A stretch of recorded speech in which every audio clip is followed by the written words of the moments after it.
Hello guys, আজকে আমি বানালাম মুলোর পরোটা। তার সাথে এই ভাইকে আমি শিখিয়েছি গাড়ি চালানো। তো নমস্কার বন্ধুরা, এটা আমার মিনি ব্লগ 12 শর্ট 12। তো আজকে আমি বানিয়েছি মুলোর পরোটা। আমি মিন্স মায়ের সাথে মিলে বানিয়েছি। প্রথমত আমি ঘরে কিছু বানাতে বললে মা আমাকে বানিয়ে দেয়, কিন্তু পুরো কাজটা আমায় করতে হয়, কাটাকুটি থেকে নিয়ে সবকিছু। আর মা আমাকে খালি বানিয়ে দিয়ে দেয়। যাই হোক, তো আমি লেগে পড়েছি। মা মূলো ছিলে দিচ্ছে, আমি মূলোগুলো ভালো হয়ে আমি ঘষে নিলাম, ঘষে দিয়ে তার জলটাকে বের করে নিলাম। জলটা বের করে তারপর মাকে দিলাম। মা কড়াইয়ে কিছুক্ষণ লঙ্কা আর বেসন আর নুন আর গুঁড়ো লঙ্কা আর কিছু জিনিস দিয়ে মা ভালো হয়ে গরম করে নাড়লো। নাড়তে, নাড়তে মা ওটাকে নামালো। তৈরি হয়ে গেল পুর। তো পুরটা খুব দুর্দান্ত খেতে ছিল। ১ম এই বলে দিই, আমি মূলো জিনিসটা একদম খাই না। কিন্তু মূলোর পরোটাটা আমাকে দুর্দান্ত লাগে। এই শীতের মধ্যে মূলো পরোটা হেভি লাগে। গাইস, তোমাদেরকে বলে বোঝাতে পারব না। যাই হোক, মা অলরেডি আটা মেখে রেখেছিল। তো ততক্ষণই আমার এই ভাইটা চলে আসে। তাকে আমরা ওয়েলকাম জানাই ওয়াটারমেলন জুস দিয়ে। সে জুসটা আমার ভুটির মহারানী বানিয়েছিল। ওকে খুব তারিফ করে, ভালো হয়েছিল।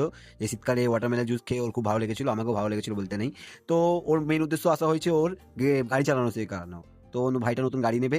তো তাই আমাকে ওকে গাড়ি চালানো শেখাতে হবে। ও আমার ফার্স্ট এফজেড নিয়ে শিখেছিল। তো আবার আমার পালসারটা নিয়ে শিখতে এসেছে। তো ওকে নিয়ে আমরা বেরিয়েছি রাস্তায়। দেখতেই পাচ্ছ ও গাড়ি চালাচ্ছে ও। ওর পারে গাড়িটা অনেকটাই পারে চালাতে পারে। একটু হাত পা কাঁপছিল, কিন্তু ভালো চালাচ্ছিল তারপর।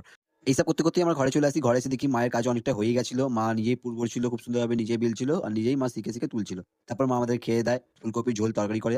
আমরা নিই না। আমরা একদম একটা সস নিই আর মেয়োনিজ নিই। মেয়োনিজ দিয়ে খাই। আমার ভাইকেও দিই। ভাইও অবাক হয়। ও মূলো অব্দি ছোঁয় না, কিন্তু ও খেয়ে অবাক যে এটা মূলোর পরোটা। মূলোর একটা টেস্ট অব্দি আসছে না। ও খুব অবাক। ওরও খুব ভালো লেগেছে। তাই এই করতে আমরা খেয়ে দেয়ে তারপর আমরা আমাদের ভুটি মারানিকে আমরা ছাড়ি। তারপর আমার এই ভাইকেও আমি ড্রপ করতে যাই। তারপর ড্রপ করে আমি বাড়ির দিকে ঠিক চলে যাই বাড়ির দিকে। তো আজকের ব্লগটা এই অব্দি গাইস। দেখা হচ্ছে আবার নেক্সট ব্লগে।